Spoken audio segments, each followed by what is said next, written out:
ಎಲ್ರಿಗೂ ನಮಸ್ಕಾರ. ಕರ್ನಾಟಕ ಆರ್ಥಿಕತೆಯ 4ನೇ ಅಧ್ಯಾಯದಲ್ಲಿ ಕೈಗಾರಿಕೆಗಳ ಬಗ್ಗೆ ಅಧ್ಯಯನವನ್ನು ಮಾಡ್ತೀವಿ.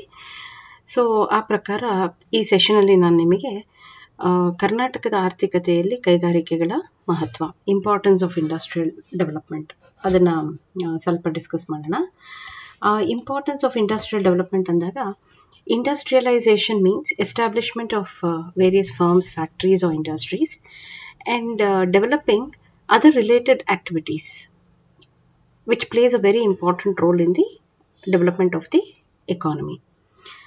Andre, in a developing state like Karnataka, building of industries becomes very essential.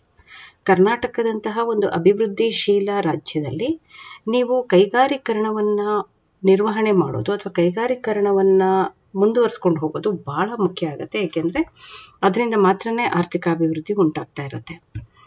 ಇದರ ಪ್ರಾಮುಖ್ಯತೆಯನ್ನು ಸರ್ ಎಂ ವಿಶ್ವೇಶ್ವರಯ್ಯ ಅವರು ಇಂಡಸ್ಟ್ರಿಯಲೈಸ್ ಆರ್ ಪೆರಿಶ್, ಅಂದರೆ ಕೈಗಾರೀಕರಣ ಇಲ್ಲವೇ ವಿನಾಶ ಅಂತ ಹೇಳ್ತಾರೆ.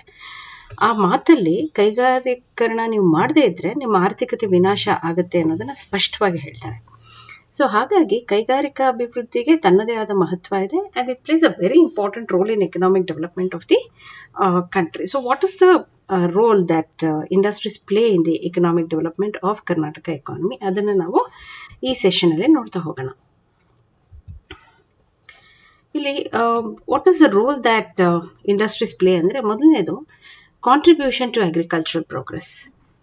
See, there is a need to increase industrial production for development of agriculture. ಅಂದರೆ ಕೃಷಿಯ ಅಭಿವೃದ್ಧಿಗೆ ಅಥವಾ ಕೃಷಿ ಕ್ಷೇತ್ರದ ಅಭಿವೃದ್ಧಿಗೆ ಕೈಗಾರಿಕೆಗಳ ಹೆಚ್ಚಳ ಅಥವಾ ಕೈಗಾರಿಕೆಗಳ ಅಭಿವೃದ್ಧಿ ಬಹಳ ಇಂಪಾರ್ಟೆಂಟ್ ಅಂತ. Industries supplies the inputs needed by the agriculture. ಕೃಷಿಗೆ ಬೇಕಾಗಿರುವಂತಹ ಅನೇಕ ಉಪಕರಣಗಳನ್ನು ಅಥವಾ ಆಧಾನಗಳನ್ನು ಕೈಗಾರಿಕೆ ಒದಗಿಸ್ತಾ ಹೋಗುತ್ತೆ. It may be machineries, it may be chemicals, it may be pesticides, it may be insecticides, ಯಾವ್ದು ಬೇಕಾರಾಗಿರ್ಬೋದು. ಅಂದರೆ ಯಂತ್ರೋಪಕರಣಗಳು, ಕೃಷಿಗೆ ಬೇಕಾಗಿರುವಂತಹ ಯಂತ್ರೋಪಕರಣಗಳು, ರಾಸಾಯನಿಕಗಳು, ಕೀಟನಾಶಕಗಳು, ಕ್ರಿಮಿನಾಶಕಗಳು, ಇದೆಲ್ಲವನ್ನ ತಯಾರು ಮಾಡಿಕೊಡೋದು ಕೈಗಾರಿಕೆ. ಸೊ ಕೈಗಾರಿಕೆಗಳು ಅಭಿವೃದ್ಧಿ ಆಗದೆ ಹೋದರೆ ಕೃಷಿ ಅಭಿವೃದ್ಧಿನೂ ಸಾಧ್ಯ ಇಲ್ಲ. ಒಂದು ಟ್ರ್ಯಾಕ್ಟರನ್ನು ಮಾಡಬೇಕು ಅಂದರೆ ಕೈಗಾರಿಕೆಗಳು ಬೇಕು. ನೀವಲ್ಲಿ ಒಂದು ಕ್ರಿಮಿನಾಶಕ ಸ್ಪ್ರೇ ಮಾಡಬೇಕು ಅಂತಂದರೆ ಕೈಗಾರೀಕರಣದಿಂದನೇ ಆಗಬೇಕು. ಇದರ ಜೊತೆಗೆ agricultural products are also used by industries. ಅಂದರೆ ಕೃಷಿಯ ಸಾಮಗ್ರಿಗಳನ್ನು ಕೂಡ ಕೆಲವೊಂದ್ಸತಿ ಕೈಗಾರಿಕೆಗಳು ಬಳಸ್ಕೊಳ್ಳೋದುಂಟು. ಉದಾಹರಣೆಗೆ, ಅದು ಹತ್ತಿ ಬಟ್ಟೆ ಕೈಗಾರಿಕೆ ಆಗಿದ್ರೆ ಹತ್ತಿ ಕೃಷಿಯಿಂದ ಬರಬೇಕು. If it is a jute industry, then jute has to come from agriculture. If it is a sugar industry, sugar cane is supplied by agriculture. If it is oil industry, oil seeds are supplied by agriculture. So ಕೃಷಿ ವಲಯದ ಅನೇಕ ಆದಾನಗಳು ಕೂಡ ಕೈಗಾರಿಕೆ ಅಭಿವೃದ್ಧಿಗೆ ಸಹಾಯ ಆಗುತ್ತೆ. So ಕೈಗಾರಿಕೆಗಳ ಅಭಿವೃದ್ಧಿ ಆದಾಗ ಮಾತ್ರ ಈ ರಾ ಮೆಟೀರಿಯಲ್ಸ್ ಏನಿದೆ, ಈ ಎಣ್ಣೆ ಬೀಜಗಳಾಗಿರ್ಬೋದು ಅಥವಾ ಶುಗರ್ ಕೇನ್ ಆಗಿರ್ಬೋದು ಅಥವಾ ಕಾಟನ್ ಆಗಿರ್ಬೋದು, ಜೂಟ್ ಆಗಿರ್ಬೋದು, ಇದು ಉತ್ಪಾದನೆಗೆ ಒಳಪಡುತ್ತೆ. ಜೊತೆಗೆ ಕೈಗಾರಿಕೆ ಅಭಿವೃದ್ಧಿ ಆದರೆ ಮಾತ್ರ ಕೃಷಿಗೆ ಬೇಕಾಗಿರುವಂತಹ ಮೂಲಭೂತ ಕಚ್ಚಾ ವಸ್ತುಗಳೇನಿದೆ ಅದು ಸಿಗತ್ತೆ. ಸೊ ಹಾಗಾಗಿ it plays a very important role. So only when these industries are well developed, they can use these goods as raw materials. So industrial development contributes for the progress of agriculture. ಎರಡನೇದು, helps for the modernisation of the economy. The industrialisation contributes for the development of other sectors. Industries are very much important for transport and communication. ಅಂದರೆ ನಿಮಗೆ ಕೈಗಾರೀಕರಣ ಇತರ ವಲಯಗಳ ಅಭಿವೃದ್ಧಿಗೆ ಕೊಡುಗೆಯನ್ನು ಕೊಡುತ್ತೆ. ಜೊತೆಗೆ ಸಾರಿಗೆ ಮತ್ತು ಸಂಪರ್ಕಕ್ಕೂ ಕೂಡ ಕೈಗಾರಿಕೆಗಳು ಬಹಳ ಮುಖ್ಯ ಆಗುತ್ತೆ. Railways, ship, motor vehicles, their spare parts, and telephone appliances, radio, and many other transport and communication implements are industrial products. Railway ಆಗಿರ್ಬೋದು, ಹಡಗುಗಳಾಗಿರ್ಬೋದು, ಮೋಟಾರ್ ವಾಹನಗಳಾಗಿರ್ಬೋದು, ಅದಕ್ಕೆ ಬೇಕಾಗಿರುವಂಥ ಬಿಡಿ ಭಾಗಗಳಾಗಿರ್ಬೋದು, ದೂರವಾಣಿ ಉಪಕರಣಗಳಾಗಿರ್ಬೋದು, ರೇಡಿಯೋ ಆಗಿರ್ಬೋದು, ಇವೆಲ್ಲವೂ ಅಂದರೆ ಸಾರಿಗೆ ಮತ್ತು ಸಂಪರ್ಕಕ್ಕೆ ಬೇಕಾಗಿರುವಂತಹ ಎಲ್ಲ ಸಾಧನಗಳು ಕೂಡ ಕೈಗಾರಿಕಾ ಉತ್ಪನ್ನಗಳಾಗಿದೆ.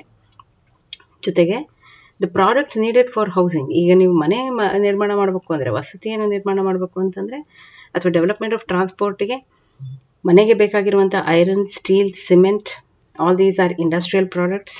ವಸತಿಗೆ ಬೇಕಾಗಿರುವಂಥ ಕಬ್ಬಣ, ಉಕ್ಕು, ಸಿಮೆಂಟು ಇವೆಲ್ಲವೂ ಕೂಡ ಕೈಗಾರಿಕಾ ಉತ್ಪನ್ನಗಳು. ಈ ಎಲ್ಲ ಉತ್ಪನ್ನಗಳು ಸಾರಿಗೆ, ಸಂಪರ್ಕ ಮತ್ತು ನಿರ್ಮಾಣದ ಅಭಿವೃದ್ಧಿಗೆ ಸಹಾಯ ಮಾಡ್ತಾ ಹೋಗುತ್ತೆ. In this way, industrialization not only contributes for economic development, but also helps in modernization of the economy.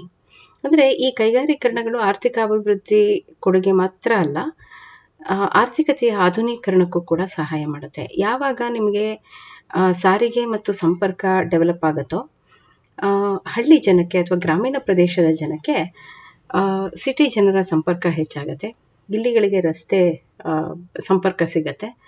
So ಜನ ಇಲ್ಲಿ ಬರೋಕ್ಕೆ ಶುರು ಮಾಡ್ತಾರೆ, ಒಳ್ಳೆಯ ಜೀವನ ಮಾಡೋಕ್ಕೆ ಆಸೆ ಪಡ್ತಾರೆ, ಹೆಚ್ಚು ದುಡಿಯೋದಕ್ಕೆ ಆಸೆ ಪಡ್ತಾರೆ, ಆದಾಯ ಹೆಚ್ಚಿಸ್ಕೊಳ್ಳೋ ಪ್ರಯತ್ನವನ್ನು ಮಾಡ್ತಾರೆ, ಮತ್ತು ಒಳ್ಳೊಳ್ಳೆ ಇಂಪ್ರೂವೈಸ್ಡ್ ಟೆಕ್ನಾಲಜಿಯನ್ನು ಬಳಸೋದಕ್ಕೆ ಮುಂದೆ ಬರ್ತಾರೆ. ಸೊ ಇವೆಲ್ಲವೂ ಕೂಡ ಒಂದು ಆರ್ಥಿಕತೆ ಆಧುನೀಕರಣಕ್ಕೆ ಸಹಾಯ ಆಗುತ್ತೆ. ಸೊ ಹಾಗಾಗಿ ಕೈಗಾರಿಕೆ ಅಭಿವೃದ್ಧಿ ಯಾವಾಗಲೂ ಕೂಡ ಆಧುನೀಕರಣಕ್ಕೆ ಸಹಾಯವನ್ನು ಮಾಡುತ್ತೆ. It helps for the modernisation of the economy.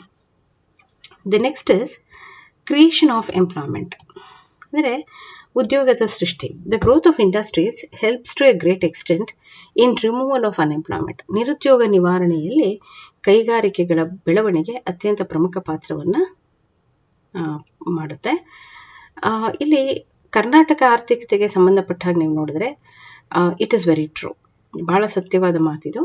ಯಾಕೆ ಅಂದರೆ ಯಾವ ಒಂದು ಹೊಸದಾಗಿ ಸ್ಥಾಪಿಸಲ್ಪಟ್ಟ ಕೈಗಾರಿಕೆ ಯಾವುದಿರುತ್ತೋ ಇದು ಸಾವಿರಾರು ಉದ್ಯೋಗ ಅವಕಾಶಗಳನ್ನು ಸೃಷ್ಟಿ ಮಾಡ್ತಾ ಹೋಗುತ್ತೆ. ಅಂದರೆ ಅದಕ್ಕೆ ಸಾಮರ್ಥ್ಯ ಇರುತ್ತೆ.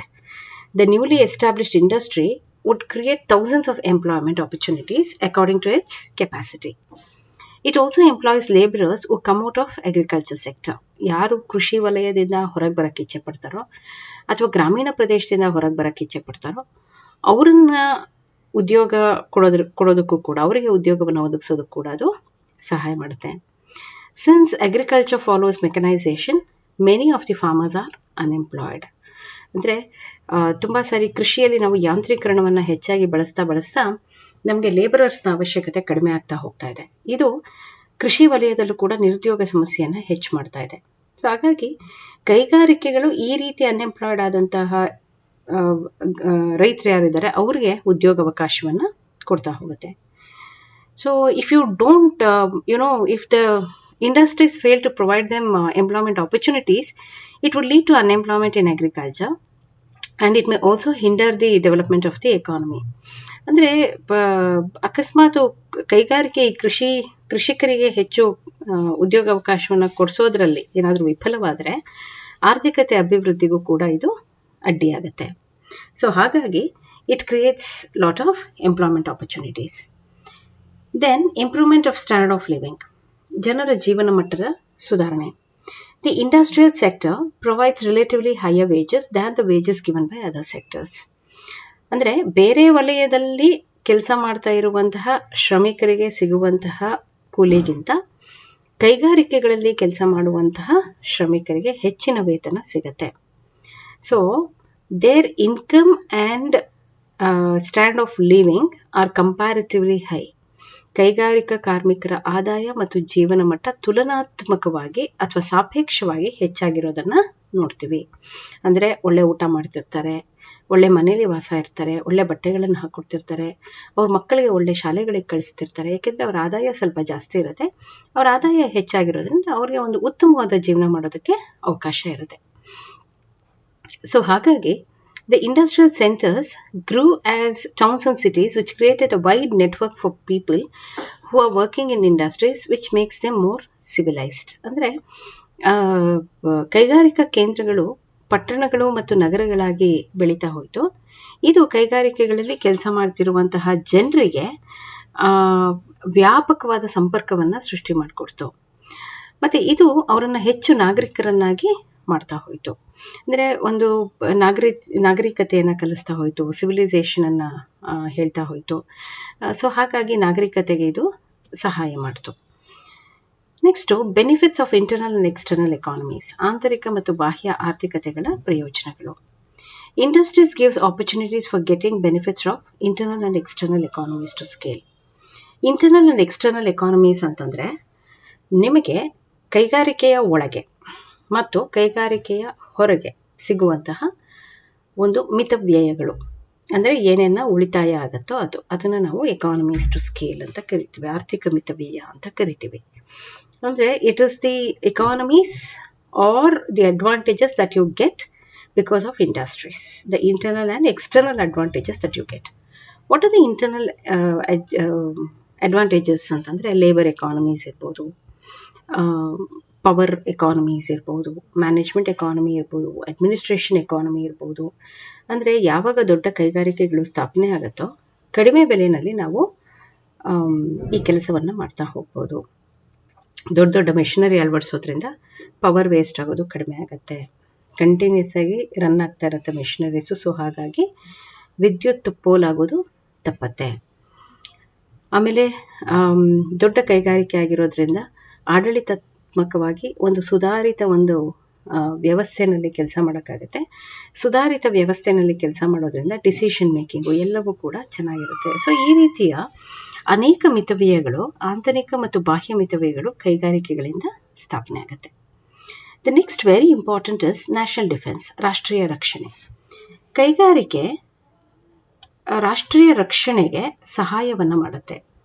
ಅಂದರೆ ಯಾವುದೇ ಒಂದು ದೇಶನಾದರೂ ಆಗಲಿ, ಆ ದೇಶ ತನ್ನ ರಕ್ಷಣೆಗೆ ಕೆಲವೊಂದು ವಾರ್ ಎಕ್ವಿಪ್ಮೆಂಟನ್ನು, ಅಂದರೆ ಶತ್ರು ದಾಳಿ ಮಾಡಿದ್ರೆ ರಕ್ಷಣೆ ಮಾಡ್ಕೊಳ್ಳೋದಕ್ಕೆ ರಕ್ಷಣೆ ಮತ್ತು ಯುದ್ಧ ಸಲಕರಣೆಗಳನ್ನು ಹೊಂದಿರುತ್ತೆ.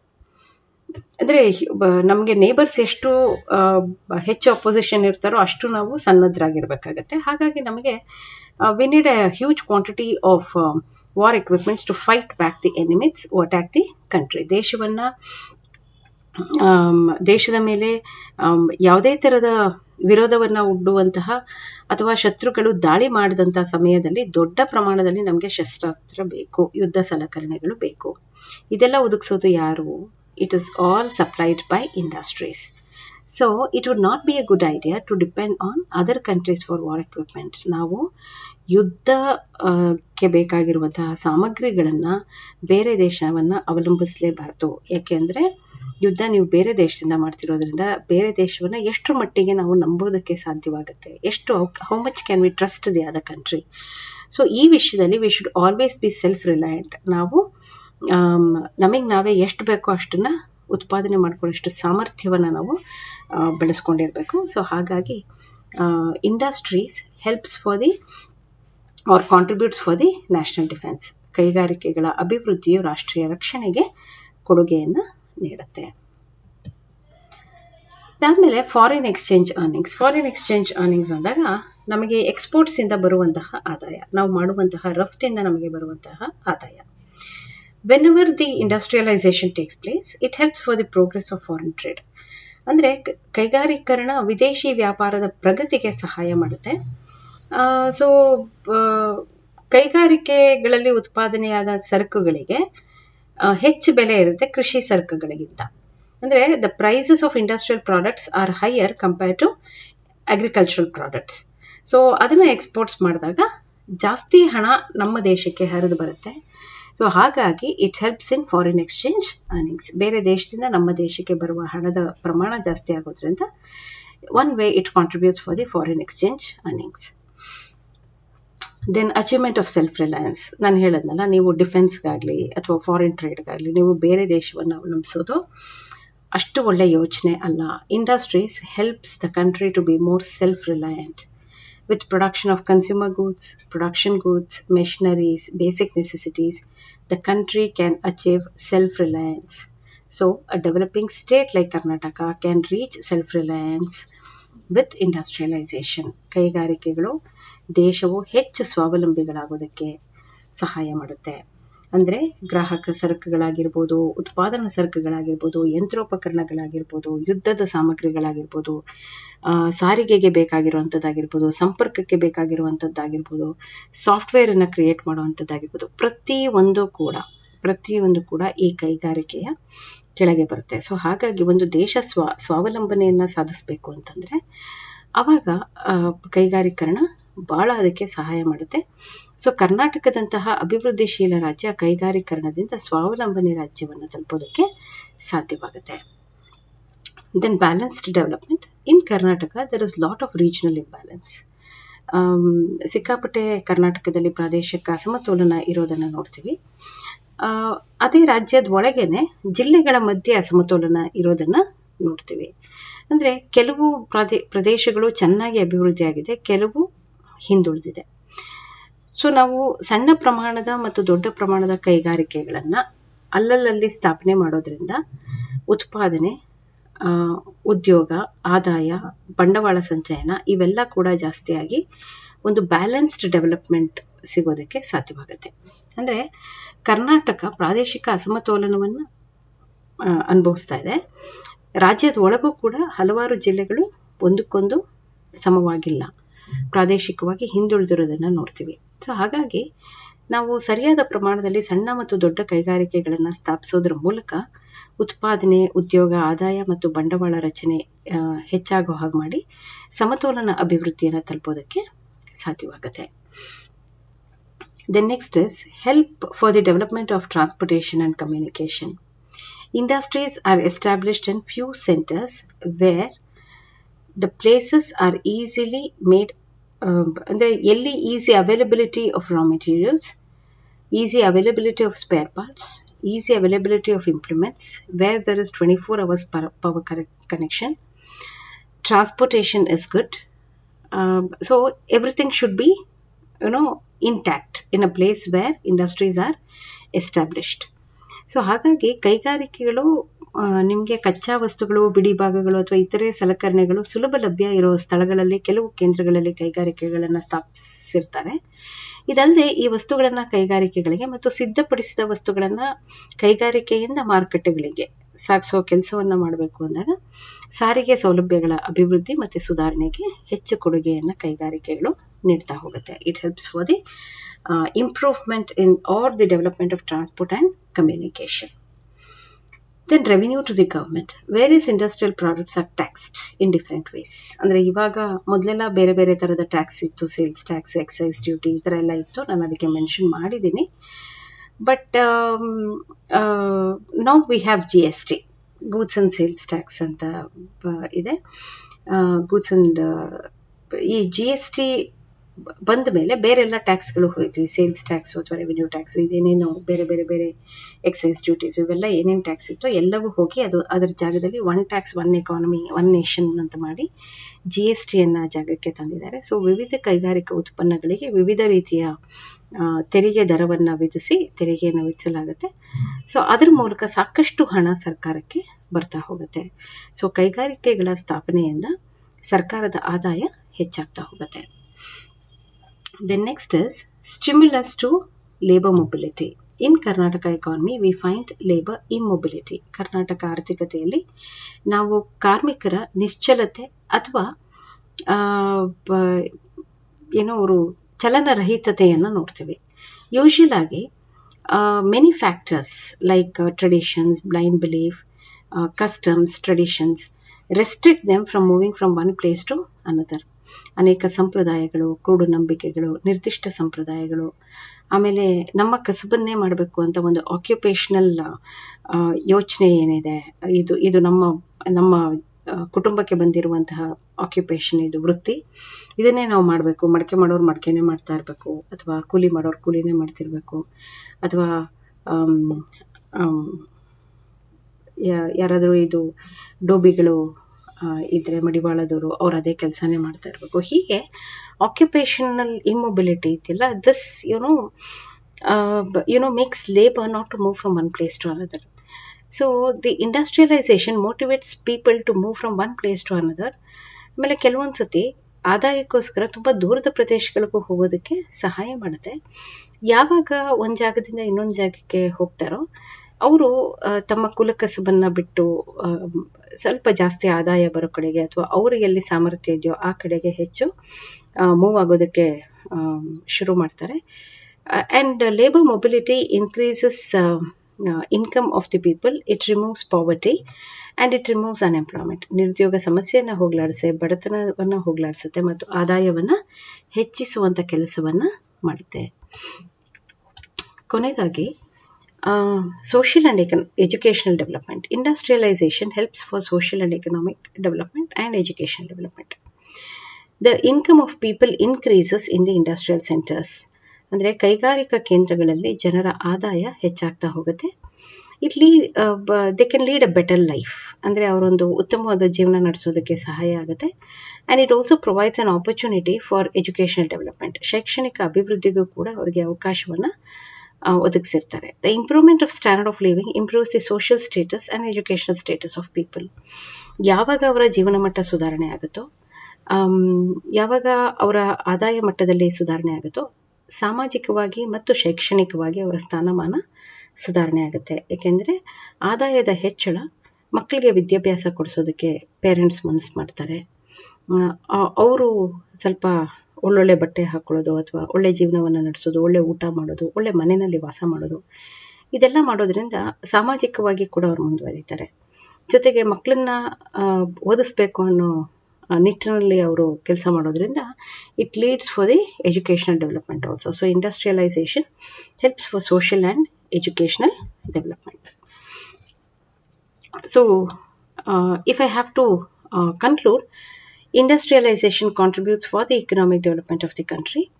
This also brings various far-reaching changes in the economy, like faster rate of urbanization, growth of industrial community, change in industrial and labor structure, quantitative growth of labor force, development of labor unions, and use of scientific administration system.